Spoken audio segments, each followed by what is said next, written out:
Dark Lord has asked, can we expect fire to spread in the same way that it did in Stronghold Crusader? So fire will be an integral part of the game. It'll behave similarly to how it did in Crusader 1 in that it can spread between buildings and, quite dangerous in that regard.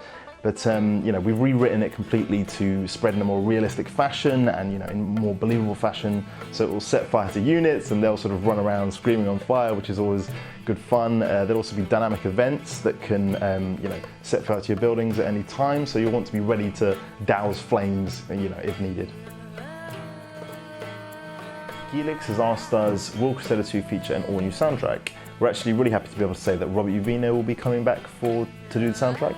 For those of you who don't know, Rob pretty much single-handedly composed all the ambient music and sound effects for Stronghold and Stronghold Crusader. He knows exactly what makes a Stronghold game and what gives it its ambiance and sense of place. We recently had a few of his tracks into the game and it's amazing the immersion you feel when you've got that playing in the background. All the tracks will be completely new. We'll be going for the same sort of flavour of Crusader 1, but it won't be exactly the same music all over again. Svibby has asked, will there be Fog of War? The first Crusader game didn't have Fog of War and neither will Crusader 2. When the original game was released in 2002, it was kind of generally agreed that it was an interesting twist on the RTS formula to have no Fog of War, and it really does work with Crusader in that it's quite a fast-paced game. If you know what your enemies are, there's none of this sort of hiding and just sort of turtling and building up your defences and being scared of what's out in the black mist. You kind of just have to go for it and attack your enemies, and you know what you're up against. You do want to watch out for the assassins though, they can cloak, but apart from that, you'll be able to see everything on the map. Ivan has asked, will the minimap be completely new for Crusader 2? We've completely redesigned it. It's, there's better distinction between unit types and terrain types, so you can see those better. You can order troops around by clicking directly on the minimap. If you're playing in co-op mode, you'll have visual cues for what your partner's doing, so you can, be aware of that at all times. One of the things we really want to do this time around is make it so that you don't have to look halfway across the map, improve the audio visual cues so that whether there's a tiny little skirmish far off or your castle walls are falling down, you'll know about that without having to look away from the minimap. Bosnian Knight has asked, will there still be a Lord unit representing the player in-game? So the playable Lord unit will be returning for Crusader 2.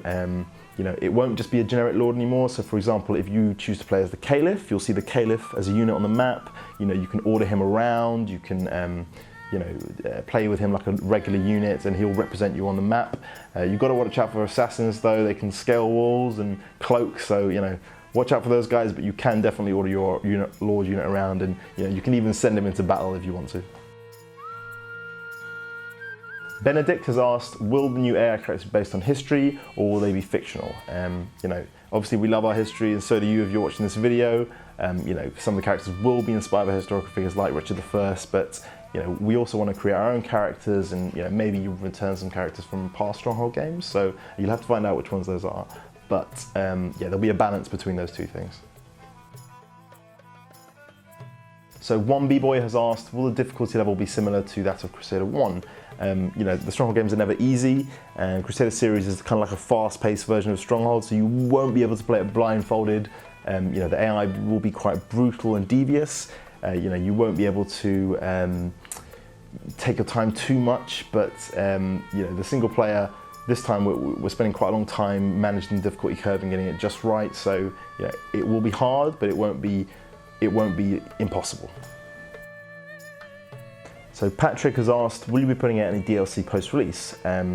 We don't have a specific plan for DLC just yet. We're just concentrating on the release game, but there will be 8 characters at release, and we're planning for at least 6 more to be released after the game comes out. We don't want to rush these kind of things. We want their visual style, their AI behaviors, and the voice acting to be just right, so they really do feel like you're playing against a completely different person. So, no exact plans yet, but there will be AI characters coming out after release.